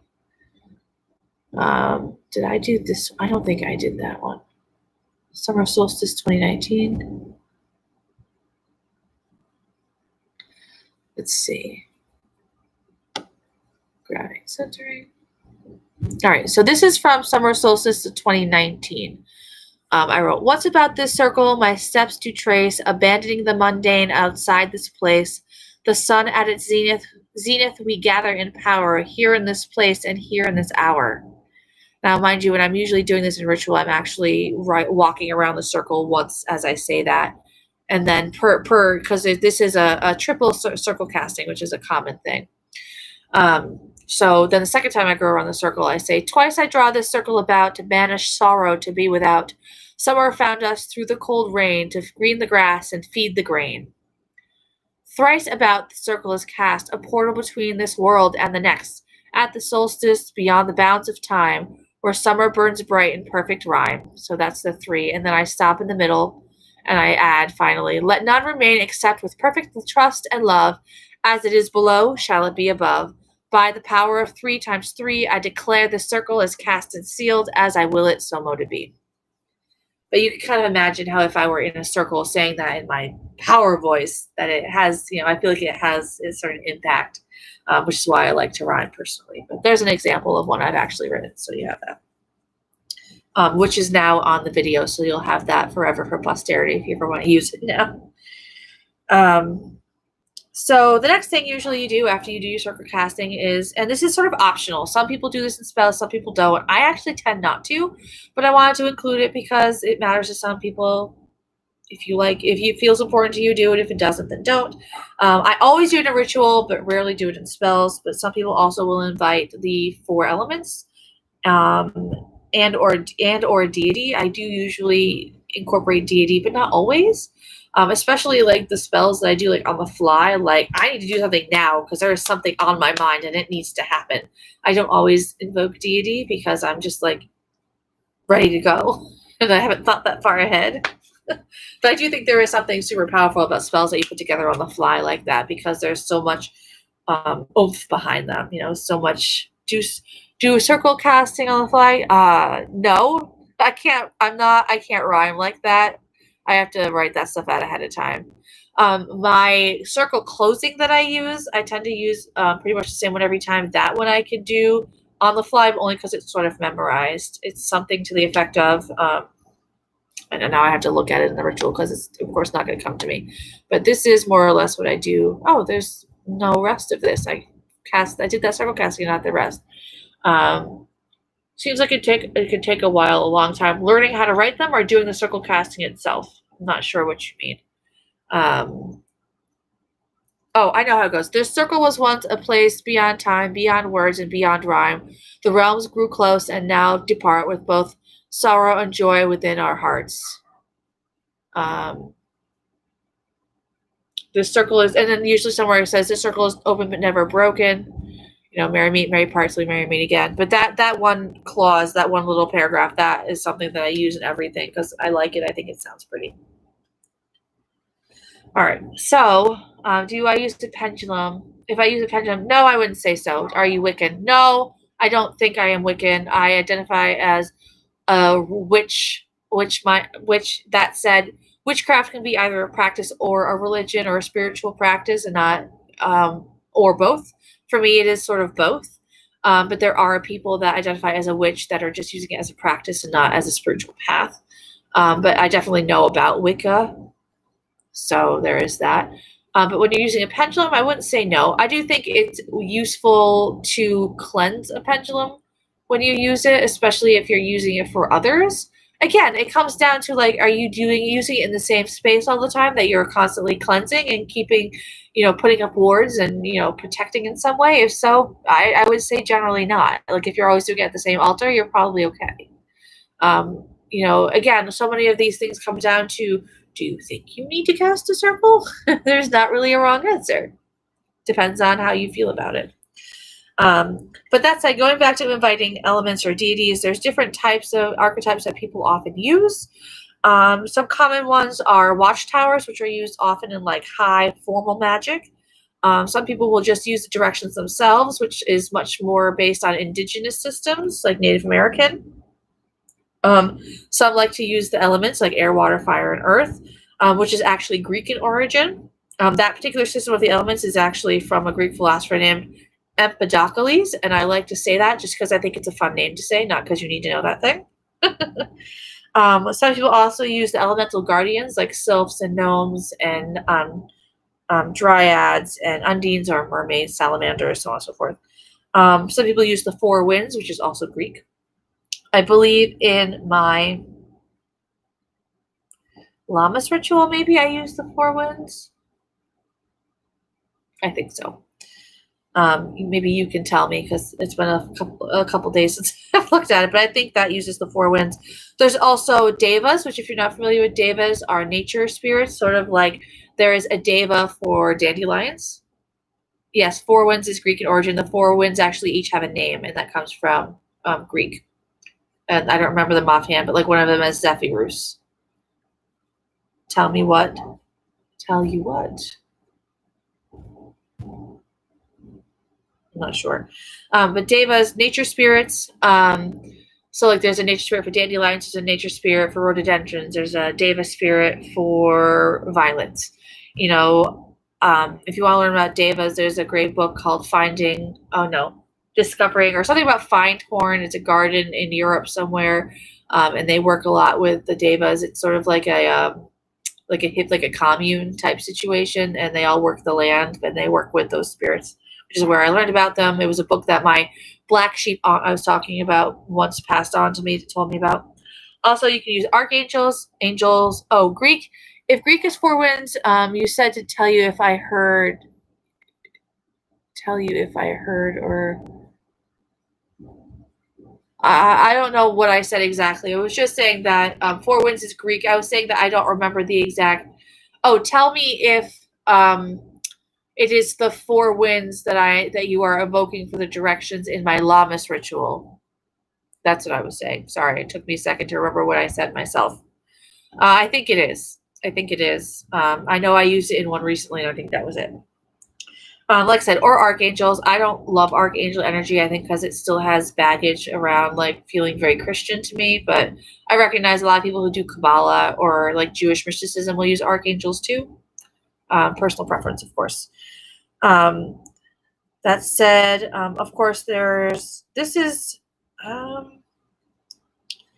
and then once you get down to the creation of the spell itself, obviously when you're doing a spell, oftentimes there's some sort of incantation involved. Sometimes it is four winds or four directions. The four directions are definitely indigenous. The four winds are Greek in origin. Generally, maybe they use it in some indigenous systems too. Like I feel like now that you're saying that, some Hawaiian systems might use that, but could be wrong. I just know the Greeks, in mythology, like they have a name for like several. Like there's a north and east and south and west wind, and there's like a southeast wind, and there's like a bazillion names for all the different winds, and they're sort of like minor deities, basically. But making incantations for your spells. So I was talking earlier about how I like to rhyme. So when I am rhyming, I am using something called a couplet, which I don't know if you remember learning about poetry in school, but they always talk about the idea of giving rhyming schemes, like letters, so you'll get so a couplet is usually described as being A, B, B. So let me pull up what I was just reading a few minutes ago. For example, once about the circle my steps do trace, abandoning the mundane outside this place. So trace and place are the A's because they rhyme with each other. And then you get the sun at its zenith, we gather in power, here in this place and here in this hour. So power and hour are the B. So you get A, B, B. and that's called a couplet. And I find that that to me is what feels really good for like building up energy and building up power. Um, I once heard a quote about one author who said something about how they felt the same thing, but I've never been able to track it down. So that's just me in a vacuum saying it works for me and I like it. If you like it, you can use it, but there's lots of different rhyming schemes out there. You can get AABA, AABB, CC, which basically these are AABBCC, whatever. I don't remember all of them. The point is there's lots of different rhyming schemes and you can do whatever feels right. Couplets to me are convenient. They tend to have a good cadence to them. And I think that cadence and that movement really helps the flow of a ritual. And it works really, it's pairs of words. So if you're looking to write your own things, I highly recommend getting a thesaurus. Over the time and over the years of me writing my own things, obviously, am I going to talk about specifics? Yes, I'm going to talk a little bit about different types of spells in a little bit, like the common types of magic that people use. But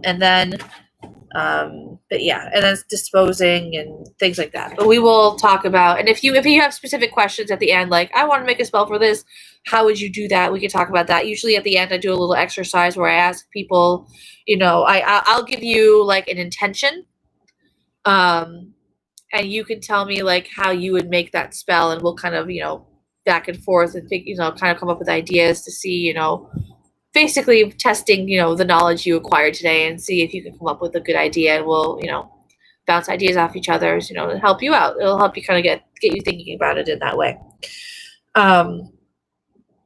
Incantations. Here I was. Oh, so the cool thing about couplets is they lend themselves really well to dualities. And there's a lot of different dualities that we work with within magic.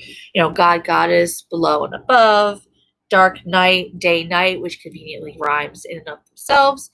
You can see I use power and hour, trace, place. Other ones are time, rhyme.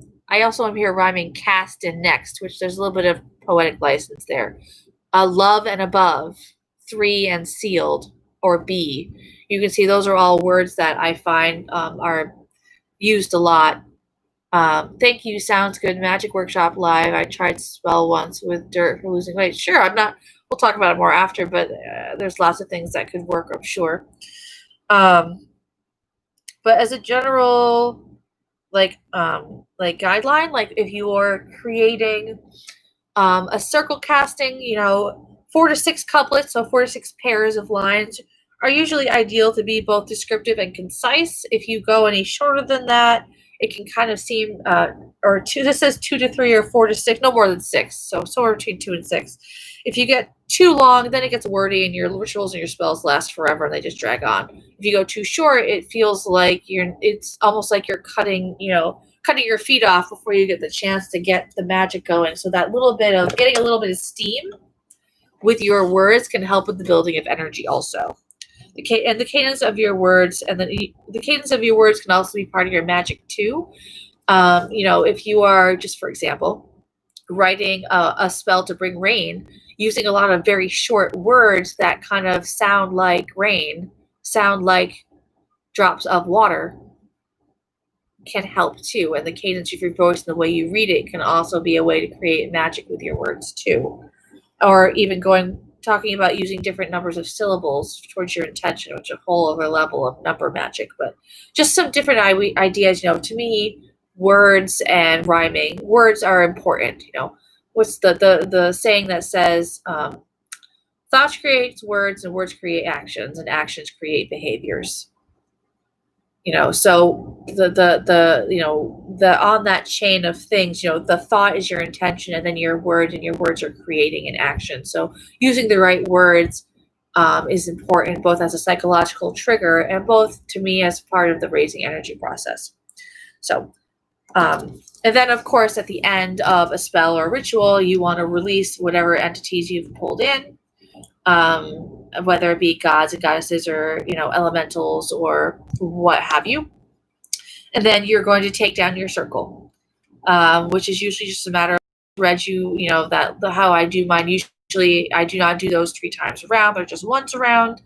I'm trying to see if I can find another one of these that might actually have the whole thing in it so I can read it to you.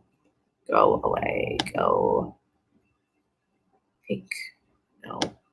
Oh, here we go. Here's a star at 2019. Let's see if that is any better.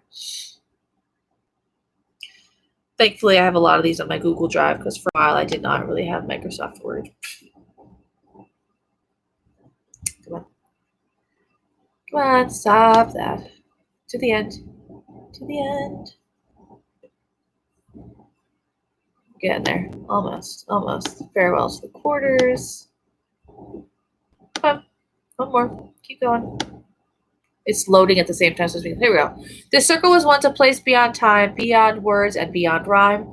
The realms grew close and now depart, with both sorrow and joy within our hearts. We bask in the warming springtime days, thanking the goddess for helping us find our ways. May we always remember your perfect love, as it is below shall it be above. From my lips this truth is spoken, this circle is open but never broken, with harm to none, so mote it be. And then there's a song we usually sing at the very end, but I'm going to save that for ritual chant because it's a favorite and I will use it to wrap up that class because I think that works out nicely.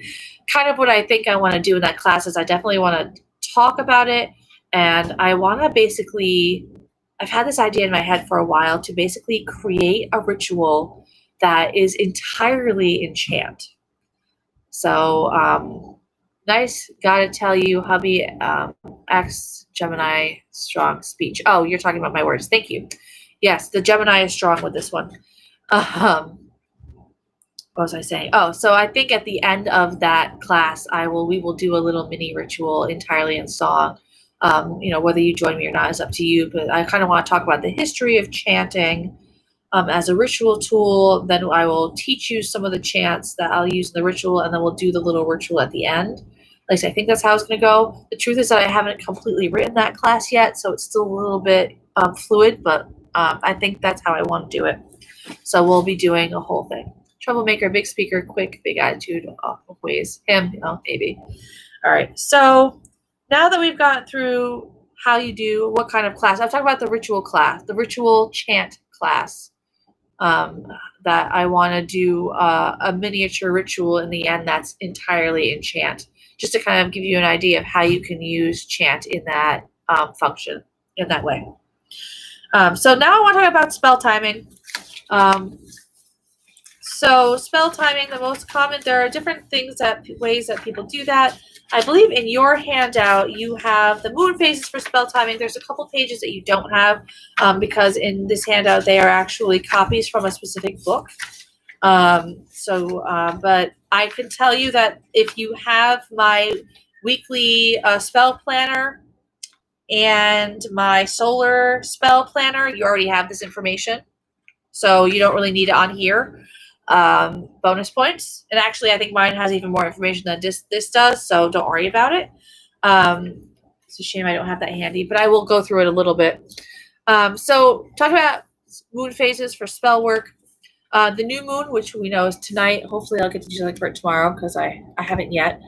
New moons are great for reflecting and meditating on your internal needs, banishing or binding spells.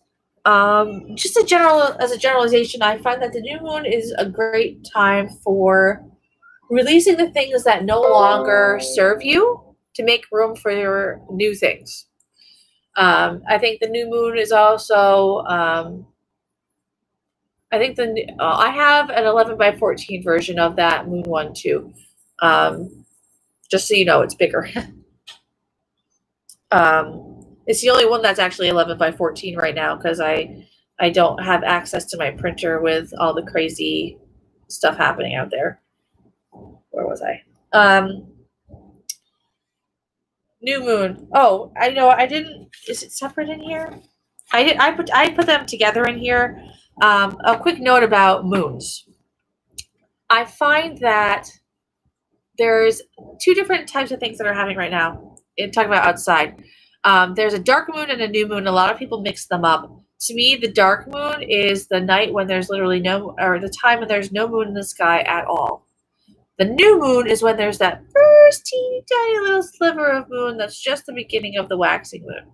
And I think that's an important differentiation because the dark moon to me is about the casting, the banishing, the releasing things that no longer serve, whereas the new moon is about beginning to work on new things. This says begin work to fill the void left from removing obstacles with positivity. So you just release something, and then at that new moon, you're bringing something in to kind of fill that space. And that's just as a generalization. Anytime you like true and cleanse, like when you're doing energy cleansing work, anytime you remove something negative, you always want to put something positive in its place. You don't want to leave a void because nature abhors a vacuum, and something will fill it, but it might not be what you want it to be. And then you get on to the waxing moon, which is usually the third day after the new moon, excuse me. Spells for increase, spells for new beginnings, bringing something new into your life. Slow and steady manifestation work. So something that's like working on like a more of a long-term goal. And then the first quarter moon, this says here, it's a check-in. So this has all the quarter moons as check-ins, like how are my intentions going? I've never really worked with quarters. Usually it's just like new, waxing, full, waning, dark. This page, this thing that you have goes into divides it down even more than that. And then we have here waxing gibbous. The gibbous is when it's not quite full, not a crescent either. Can't talk. I cannot talk right now. Where's Tony? Sorry, they're trying to pass the baby off on me, and I'm like, no. So waxing gibbous, so that's like right before the full moon. So that would be something that you might want to cast a spell for, and that's a quick or a short-term goal. Like I need this to happen fast because the full moon is, very close at hand. That's the time to do it. So minor spells for quick manifestation. The full moon is usually the manifestation. I've always looked at the dark moon as sort of like the most feminine moon, and the full moon as the most masculine moon. The moon being feminine in general, but sort of like the most solar version of the moon, because the moon is reflecting the sun's light. So if it's the full moon, it's getting the most solar energy in it. So to me, it tends to be more active, more like I'm doing spells. It's like a good time for manifestation and wish magic, and charging, ritual tools and what have you, of course. Spells for psychic awareness, enlightenment, protection, fertility, and prosperity. Again, so you won't make a new moon wish intention anyway. Hopefully, I'll do it tomorrow, assuming we're not out all day. The truth is that since I've been teaching these classes, I haven't done much of any moon things because I just have not had the time. Also, after I teach this series of classes with you, I might not be teaching anymore because I'm super feeling like I don't have the time for it as much as I would like to. Like maybe someday when I'm not doing 2 jobs and have 4 children under the age of 12, I'll come back around to it and kind of something to tuck into my tool belt when I'm vending, because usually when you go to events, you can get reduced vendor fees or free vendor fees if you teach at an event. But you might be my last student for a while. Where was I? Oh yes, because I'm just feeling like there's a lot of things that I'm just like not finding time for. So after this, that might be it for me for a while. So full moon, when you look at the triple moon symbol, you've got the waxing moon as the maiden, the full moon as the mother, and the waxing as the crone. So when I look at a full moon, it makes me think of a nice big pregnant belly. It's manifestation. It's things that are being created. But then when you get into waning, then you're talking about things that are for banishing magic, removal, magic to remove long-time habits. Also, once you get down to waning crescent, that's when you can again talk about the idea, because we're not quite. Can you manifest quickly like that by full moon or full moon complete phase? I would say I feel like the full moon is like, you've never seen this, but so I'm going to explain it to you. In the series Avatar: The Last Airbender, there are 4 different tribes in the world, and they each correlate to an element. And within those tribes, they have people that are called benders who are able to physically manipulate their element. There are airbenders and they can manipulate air, and there are earthbenders who can manipulate rocks, and there are waterbenders who can manipulate water and fire, so forth and so forth. And the waterbenders specifically, on the full moon, their bending becomes extra powerful. And that's kind of like how I look at magic in general, is that at the full moon, our magic and just in general is extra powerful. So I think it can be, it's like a sort of like good time to do almost any kind of magic, just because it's like at that time your magic is extra powerful. But if you're trying to tap into the specifics of the moon, how the moon moves through its phases for your magic, doing something that's right before the full moon, like in the days leading right up to it, might be work more for. Oh fuck. So I'm on YouTube. I think you can still see me. My phone just died. If you could just type something in the comments on YouTube so I know you're still here. Sorry about that. I can read your comments on here if you post them too. But waterbenders, like I said, the waterbender is extra powerful in the moon. But if you're trying to tap into the power of the moon as it's getting larger up to the full moon, then both could work. Short version. So that's kind of roundabout what we're getting at for full moon timing. I did not realize my phone was that close to dying. I feel bad. I would have plugged it in. I have my charger in here. Oh, I got this one too, so I need to wrap this up. Actually, I swear this was fully charged before, so that's why I came in here without my charger, because I thought, "Good, it'd be fine." But 10%, it's gonna die. All right. So spell timing. Where was I? By moon, by day of the week. So real quick, let me like tear through day of the week. So Monday is Moon Day. Each day is associated with both a planet and also a Norse god typically. So moon is Monday. I don't know what Norse god that is off the top of my head, but it's usually good for spells for dreams or home or family or medicine or cooking. Tuesday is associated with the planet Mars. So it's things that are, dynamic energy, war, things that are very active, passive, passion, surgery, courage, politics, contest, because it's a competition and they're associating that in with like the divine, with the masculine. I think I'm trying to get my phone to turn back on. So at least I have one thing happening here. If my YouTube cuts out, at least YouTube will have most of the class. Wednesday is the planet Mercury, which is Woden's Day. Oh, Tuesday is for Tyr, Norse god Tyr. Wednesday is Woden's Day, so for Odin, associated with Mercury. So that's communication, teaching, reason, skill, depth, fear, self-improvement. Thursday is the planet of Jupiter. So you'll get Thursday's a good day for business, legal matters, money, health, luck. Thursday is Thor's Day, so associated with Thor. Friday is for the planet Venus, also the goddess Freya, who's also associated with love, so that's a nice little double up. So associated with friendship, love, social activities, pleasure, art, music, incense, and perfume. Saturday, again, I'm not sure what the Norse god is for that off the top of my head, but that's the planet of Saturn. So good for self-discipline, life-building, doctrine. I would say also, they don't put it on here, but also banishing magic.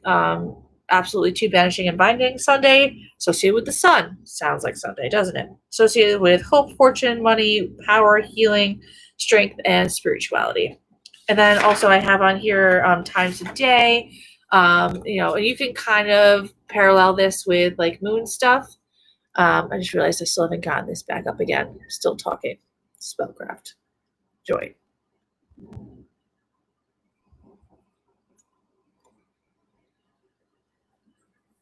Sorry, my phone died. Hopefully you've been following along on YouTube. My tablets are going to die soon, but at least now my phone is going. Morning is good for new beginnings. Daytime, like early morning, good for growth. Midday is good for willpower and strength, perseverance, overcoming obstacles. Dusk is good for moving between the worlds, because you talk about sunset, the idea of being in between times. Evening is good for camaraderie, think about people around a campfire. Spirituality, joy, pleasure, family gatherings, children play. Late night, occult learning, divination, enlightenment. And then midnight is releasing, recuperation, recovery, closings, endings. I would also say that midnight is good for moving in between the worlds, because it's kind of like in between day and night, or night and day, as the case may be. I didn't go yet over the types of magic. I'm going to text my husband and ask if he can bring me my charger, because I really don't want that to run out in here. Can you bring me my charger, please? Can you bring me my charger? Thought it would last. Usually I'm way more prepared, but I was like, had so little time to like get ready for this that I did not bring it. Hopefully you can hear me. Kelly. Hi, Lashu. Oh. All right. I'm still here. I know that you're trying to talk to me on Facebook. Here we go. Sorry, I'm in there again. Oh my God. And phone guide. Try again. So recording on YouTube. All right. Well, I'm waiting for you to come back in, although it says you're still here. All right. Well, I'm going to keep going. It's getting late. This will be on YouTube, so if you need to go back and rewatch it, you can. Hopefully my husband brings me that charger sooner or else that's going to crap out too. Excellent. I don't know where it is. It's plugged in the dining room. Pretty sure. I'm sorry. So types of magic, common types of magic, candle magic. The way candle magic is usually done, it involves anointing a candle and then lighting it. With your anointing candles, obviously you usually use oil that is good for your intention. And here we go. Okay. As long as it works, that's all that matters. Stay. Hey, naked baby. You okay? Almost done. All right. Anointing. So usually when you will I see when you got dropped for? Yes, you will see me. It did only dropped on my phone, not on YouTube. So don't worry. You will get. I was talking about spell timing by day of the week and by time of day. But that is if you have my weekly spell planner and all that stuff, it's in there too. So types of magic, candle magic, anointing. Use a certain type of oil. You can also do intention by color. We talked, if you want to learn more about color magic, watch my live series. I'm sure you saw I've done black. I did red. Next week I'm doing purple. I'll take a vote again this time to see who wants me to do what after that, but I'm going to go through the entire rainbow, and I'm also probably going to do pink and maybe brown, which are not in the rainbow, of course. And you can also carve symbols into your candles, especially if you know runes or you like to make your own sigils. You can do that too. Excuse me. When you're doing anointing, usually you're either drawing something in or sending something away. So if you're sending something away, I'm just looking for a pen so I can demonstrate here. It's going to look really inappropriate, but you'll get the idea. Let's pretend this is a candle. Usually if you try to send something away from you, you either anoint your candle from the base out, or alternatively, you can anoint your candle from the center out. So the idea is that things are moving away from the center or away from you. Likewise, conversely, if you're trying to bring something into you, you can either anoint your candle from the top down into yourself, or you can anoint from the outside edges of the candle into the center. And then you burn it. Different types of candles burn for different lengths of time. My mother-in-law swears by birthday candles because they're small and they burn just in like half hour. Of course, there's also the chime candles you can buy. I think those ones last a good few hours. And then once you get into bigger ones, they last even longer. I like the chime candles. They're long enough to stay lit. Birthday candles are too little and it's hard to find holders unless you stick it in like dirt or something. I like chime candles. Then there's also crystal magic. I don't want to go too much into that because we're going to talk a ton about that next time, but people can use them as charms or make elixirs or make jewelry out of them or wear them as jewelry. There's also puppet magic, which is also known as voodoo, or people think of as voodoo, which they actually very rarely do puppet magic in voodoo. I don't know where that came from, that association. But puppets, usually the idea is that you are making them to resemble a person, ideally yourself, not someone else, because again, ethics. And let's say that, again, money spells are always a really great way to use. Think of it as an example. Let's say you make a puppet or something that represents yourself, and maybe you glue or sew a dollar bill or onto the hand or a quarter inside the hand of the puppet. So the idea is it's drawing money into yourself. And of course, there's also herbal magic, which herbal magic typically you use baths. or teas, which obviously you've seen baths. I make baths. You can make teas. There's also charm or mojo bags. What is it here? I wrote a note for myself. It says before and after casting, how you use your words. Oh, this is what I said earlier. Your words, your thoughts create your words. Words creates actions. Actions create create behavior. Behavior creates reality. So that's the last one that I missed. This is talking about after you do your spells. I know I wrote this here now. Talking about the language around your spells after you do them. Let's say that you do a spell for money again, and someone, you might say to someone, "Oh, I'm trying to attract money into my life," which would actually, in a way, without realizing, is actually very self-defeating language. Because every time you say "I am trying," you're taking your intention and you're pushing it into an indefinite future, where it's difficult to pull into the present. Instead of saying "I am going to," you can say, or "I'm going to try," say "I am planning to," or "I'm going to," or even better, "I am." I am doing a money spell, or "I am going to improve my situation," or I am financially secure, which is really the best one. So you always want to put your language into the present for the best result too. That's part of what I was saying earlier about having confidence in your belief. And then after you do a spell, of course, you always want to do the disposal of spell material. How do you do that? The most common ways people do it is burn, bury, or drown. Burn it in fire.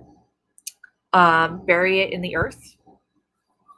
Or you can, I say drown, that's kind of a dramatic way of saying throw it in a body of water. Most often people use a running body of water because the idea is that it carries it away from you. Obviously, with all of these things, you only want to do that with things that are natural and biodegradable. If it's something that's not biodegradable, then you're going to have to just throw it in the regular trash. Or maybe you could burn it. Some unnatural things you can burn relatively safely. And that's how you make spells.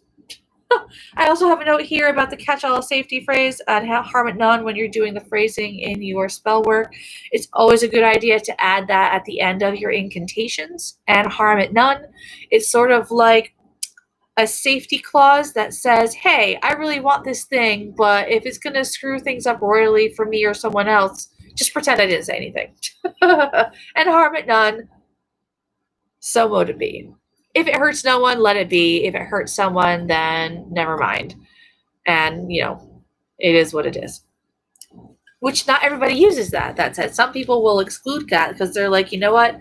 Fuck it. I don't care if it screws things up right now. This is what I need. So, you do you. I like to use that just because I don't want to screw up the grand design, as it were. But if that's something that you think you want to exclude for whatever reason in the moment, it seems important, then you can. So, all right. So normally I have an exercise, but it's late. It's been 2 hours. My husband is apparently dying in the other room. So rather than doing this exercise, I know that you have a specific question. So throw your specific question at me. And once we get that stuff out of the way, then we can wrap it up for the night and chat again next time. That's the end of my outline. I know there was a ton of information that's crammed into this class. So, and even with you, writing your questions instead of texting and me kind of just like talking, it still went crazy long. I could probably split this into more than one. Have like a class that's on like ethics and spell like ethics, and like I could split it in two easily. I'm sure. I'm not sure how, but I'm sure it could be done. Split it into an ethics class, maybe. That's what I should do. My husband and I have talked about doing that, and we just haven't gotten around to it. But this is a sort of springboard for that, at least. Okay, so this is. Oh, thank you, by the way, for the compliment. I did see that. I just didn't want to stop my flow. I was trying to get through it because, like I said, my husband seems to be dying in the other room. Yes, ethics class. Thank you. Do you have any other specific questions? I know that you wanted to talk about. What was you said? Oh, you're here again. The old comments are missing, but you asked me if I was going to talk about specific spells. So if you have a specific spell you want to talk about, I'm happy to throw some knowledge your way. But otherwise, I'm going to have to sign off for the night. So just let me know.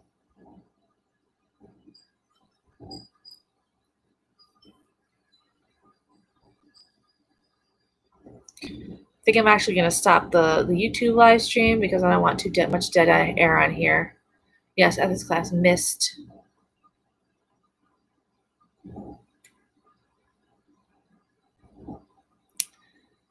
I'm not sure what you mean. Anyway, I'm going to end YouTube. So goodbye, Kelly, watching this in the future. I hope you have a wonderful night and that rewatching this has been instructive for you or anybody else who watches this. So take care. And